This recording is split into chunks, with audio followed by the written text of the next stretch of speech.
গানটি লিখেছেন হুমায়ুন কবির, সুরকার মঈনুল ইসলাম খান। এখানে দেবদাসের যে গল্প, শরৎচন্দ্রের যে গল্পটা, জি। সেটা ছিল এটা আসলে সত্যিকার অর্থে আমার কোনো দোষ নেই। ওই মঈনুল ভাই বললেন যে এটা অনেক সুন্দর একটা গল্প, হ্যাঁ। মিউজিক ভিডিও করা করা যেতে যায়। পারে।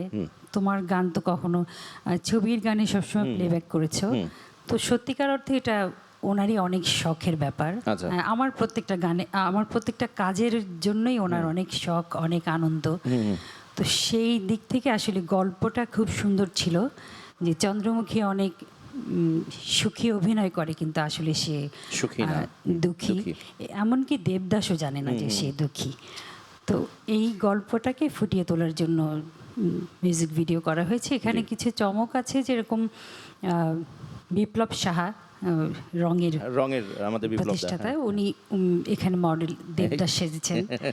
আর ওই মিউজিক ভিডিওতে যে জলসা ঘরের দেয়ালে যে ছবিগুলো ছিল, সেগুলো আমার আঁকা। বাহ বাহ বাহ। আর আমাদের সুরকার মঈনুল ইসলাম খান, উনি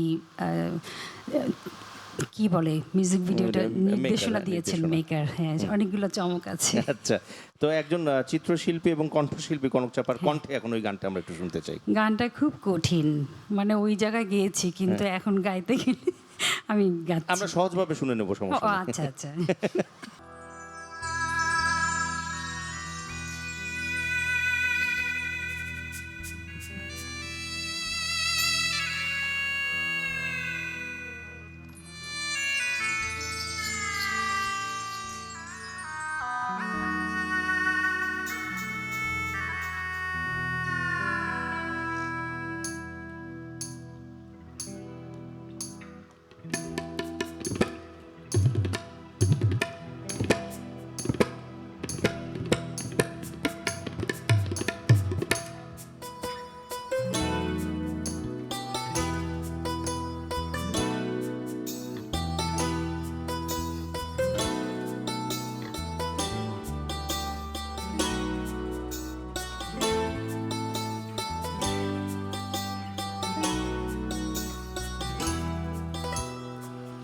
রাতের জলসা ঘরে,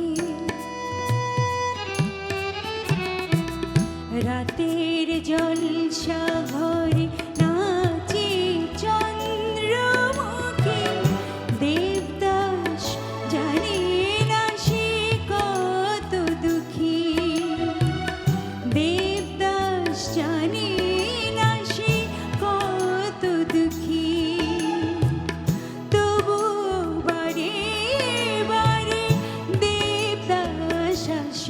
ফিরে হাতে হাত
জানি